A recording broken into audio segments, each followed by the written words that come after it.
Look at this. You just stumbled into something biblical without even trying. You beautiful accidental exorcist, you. Unconscious spiritual fumigator. You walked through that door like it was Tuesday, and suddenly the walls stopped bleeding. The shadows retreated, the whispers went silent, the century-old curse just packed its bags and left, because you showed up smelling like purpose, and they couldn't handle it. You didn't even notice, did you, that the temperature rose 15 degrees when you crossed the threshold, that the black mold in the corners started dissolving, that the flies dropped dead mid-flight? You were too busy thinking about dinner or scrolling your phone or humming that song stuck in your head, while meanwhile you just performed a spiritual genocide on entities that had lawyers in hell, filing complaints about your existence. Let me tell you what really happened when you walked through that door, because you're sitting there confused, wondering why the house feels different, why the air tastes cleaner, why your chest doesn't feel heavy anymore. You think it's coincidence. You think it's imagination. You think maybe you're just having a good day, but no, my friend. You just accidentally became the thing nightmares warn their children about. They'd been there for decades, these things. These parasites, these ancient squatters, feeding on misery, recycling trauma, brewing depression in the walls like it was their personal meth lab, generation after generation of suffering. And then you showed up, radiating something they couldn't metabolize, something that burned their tongues when they tried to taste your energy, something that made them realize they'd rather dissolve than deal with whatever the hell you are. You want to know why they ran, why they scattered like roaches when the light hits, why 100 years of darkness just said nope and evacuated? Because you're not normal. You're not regular. You're not one of the sleepwalkers they usually feast on. You're something else entirely, something they don't have protocols for, something their training didn't cover. See, most people walk into haunted spaces and they negotiate, they compromise, they coexist with the darkness. They learn to live with the weight. But you didn't even acknowledge them. You walked in like you owned the deed to reality itself, and they felt it. That unshakable certainty, that unconscious authority that makes demons check their contracts twice. They tried to read you when you first entered, tried to scan your fears, your traumas, your weak points. But what they found made them sick. Where they expected wounds, they found wisdom. Where they expected fear, they found fury.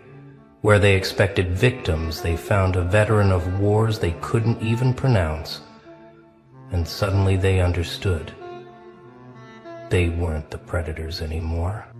You've been through hell, haven't you? Real hell. Not this theatrical haunting bullshit, but actual soul-destroying, reality-bending, identity-shattering hell. You've had your heart ripped out by humans who smiled while they did it. You've been betrayed by blood. You've been abandoned in your darkest hour, and you've survived all of it, which makes you infinitely more terrifying than any ghost story. That's why when you walked in humming that stupid song, not even paying attention, something shifted in the spiritual ecosystem. You weren't trying to cleanse anything. You weren't praying. You weren't burning sage. You were just existing at full capacity, and that was enough. That was more than enough. That was catastrophic for anything feeding on weakness. Because here's what nobody tells you about demons, about entities, about these parasitic presences. They're not actually powerful. They're just persistent. They're emotional vampires, spiritual leeches, metaphysical mosquitoes. And they survive on one thing only, the gap between who you are and who you think you are. But you close that gap without even knowing it. You integrated your shadow while making breakfast. You alchemized your trauma during your commute. You transformed your pain into power so gradually, so naturally that you didn't even notice. You'd become untouchable. And when you walked through that door carrying all that processed darkness, wearing it like armor, they took one look and knew they were outmatched. They could smell it on you, the scent of someone who's been broken and refused to stay broken, the frequency of someone who's died inside and chose to resurrect different, the radiation of someone who's made friends with their own demons and now walks around immune to everyone else's. You didn't need holy water. You are holy water. You didn't need protection. You are the protection. You know what's funny? They probably tried to scare you at first. Probably threw their best material at you. The cold spots, the moving shadows, the whispers in the walls. But you've been gaslit by professionals. You've been terrorized by people you loved. You've been haunted by memories that make their little tricks look like amateur hour at the community theater. What's a creaking floorboard to someone who's heard their own sanity crack? What's a cold breeze to someone who's felt their soul freeze? What's a whisper in the dark to someone who's had lies screamed at them in broad daylight? You're not scared of the dark anymore because you've been the dark. You've lived in it, breathed it, digested it, and came out the other side glowing.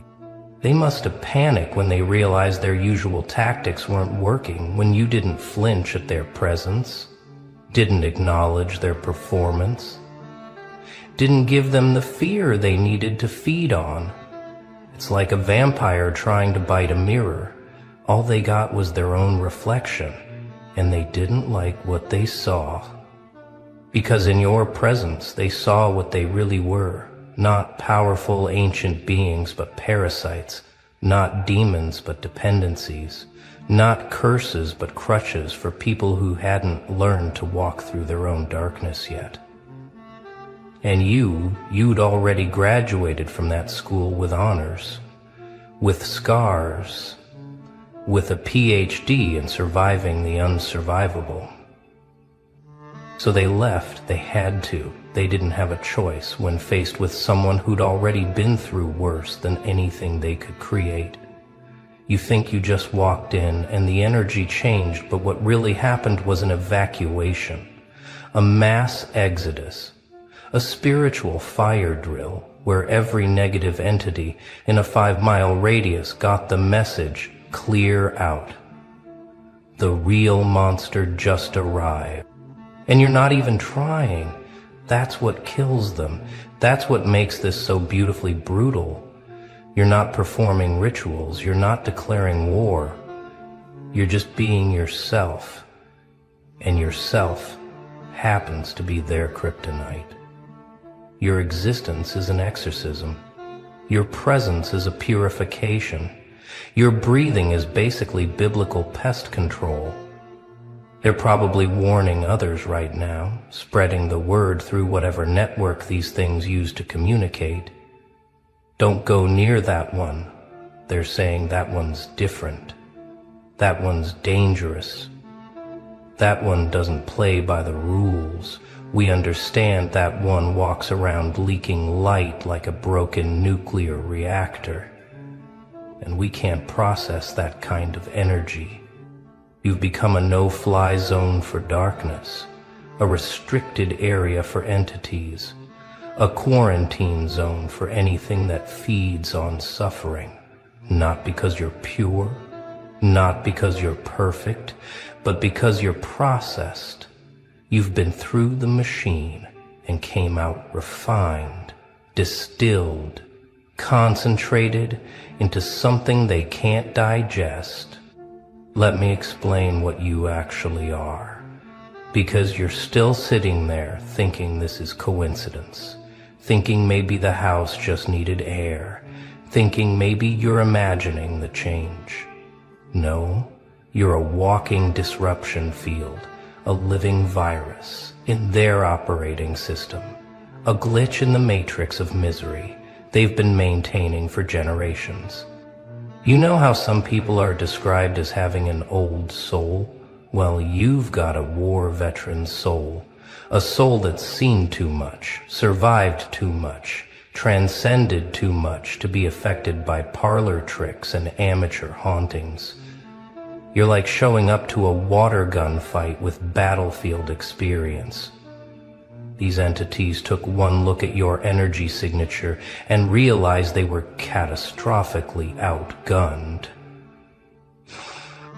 Every trauma you survived added another layer to your armor. Every betrayal you processed became another weapon in your arsenal. Every night you chose to keep breathing when breathing felt impossible. You were unconsciously training for this moment. You weren't building walls. You were developing immunity. You weren't hiding from the darkness. You were developing antibodies to it.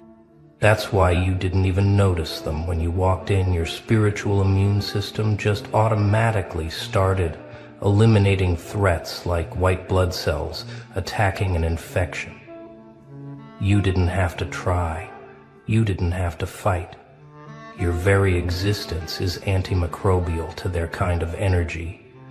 Your presence is pesticide to their parasitic nature. They're gone now, really gone, not hiding, not waiting, not lurking in the corners hoping you'll leave. They're evacuated, relocated, seeking easier prey because you've made this space uninhabitable for them. Simply by inhabiting it yourself, you've accidentally gentrified the spiritual neighborhood, and the old residents couldn't afford the new energy prices. But here's what they didn't want you to know, what they were hoping you'd never figure out. You've always had this power. Every single human has the capacity to be their own exorcist, their own cleanser, their own spiritual authority.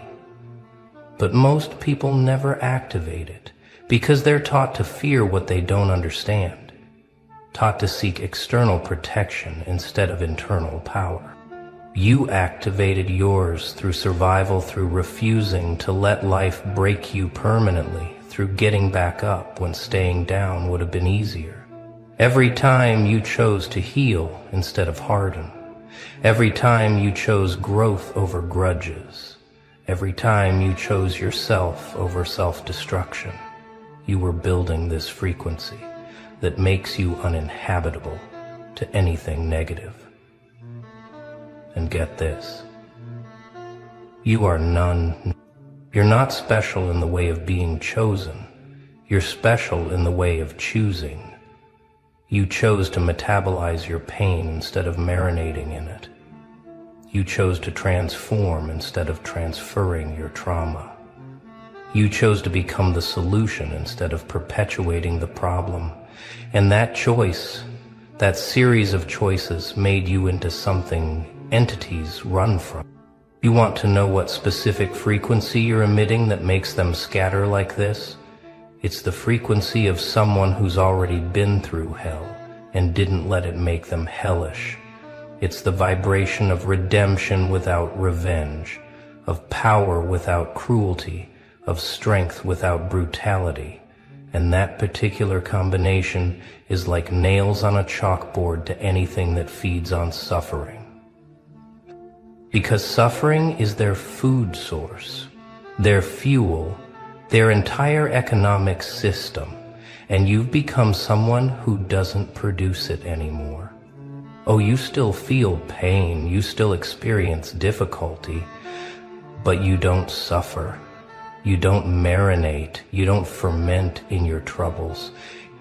You process them like a factory processes raw materials into something useful.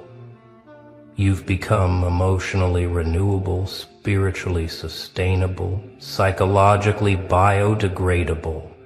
Your pain doesn't stick around long enough to attract feeders. Your trauma doesn't fester long enough to become food. Your darkness doesn't stagnate long enough to become a breeding ground. and that makes you absolutely useless to them. More than useless, actually, you're actively hostile to their existence because you prove it's possible to transform. You demonstrate that their food source isn't guaranteed. You show others that pain doesn't have to equal suffering, that trauma doesn't have to equal permanent damage, that darkness doesn't have to equal residency for demons. So now you're standing in this space that feels different, feels lighter, feels like someone opened windows that were painted shut for decades. The air moves differently. The shadows fall normally. The silence isn't heavy anymore. It's just quiet. And you did all that just by being too processed to process. You reclaimed this space without even knowing it was lost. You lifted a curse you didn't know existed. You broke chains you couldn't see. You evicted tenants you never knew were there. And the beautiful, terrifying truth is, you could do this anywhere you go because you've become a walking safe zone, a mobile sanctuary, a portable purification system. This is why certain people feel better just being around you, why some spaces feel different after you've been there, why problems seem to resolve themselves in your presence. You're not healing them, you're just showing them what healed looks like. You're not fighting their demons, you're just demonstrating what it looks like when demons become irrelevant. You've accidentally become what ancient texts described but couldn't explain, what religions tried to ritualize but couldn't replicate, what mystics sought but couldn't sustain. You're just a human who processed their shit so thoroughly that unprocessed shit can't exist in your presence. You're walking therapy for the atmosphere. You're accidental alchemy for any space you enter. The entities that fled when you arrived, they're not coming back. They can't. They've been essentially evicted by your essence, evacuated by your evolution, excluded by your frequency. You've made this space uninhabitable for anything that requires darkness to survive because you brought in a kind of light that doesn't turn off. Not the blinding light of forced positivity, not the harsh light of denial, not the fake light of spiritual bypassing, but the steady light of someone who's integrated their shadow. You glow differently when you've digested your own darkness, when you've composted your own pain, when you've recycled your own trauma into growth. That's the light they couldn't handle, the light that knows the dark intimately, but chose not to live there, the light that's been through the underworld and came back with souvenirs, the light that doesn't fear shadows because it's made friends with its own. You're not bright, you're balanced, and balance is the one thing chaos can't survive around. You've become the thing that things that go bump in the night warn each other about. You're the cautionary tale in their community, the reason they check addresses twice. Now the new protocol in their haunting handbook that says, abort mission if the target has processed their trauma. Because processed trauma is poison to parasites. From now on, you're going to notice this happening more often. Spaces clearing when you enter. Problems dissolving when you engage people. Feeling better after talking to you, even when you didn't try to help.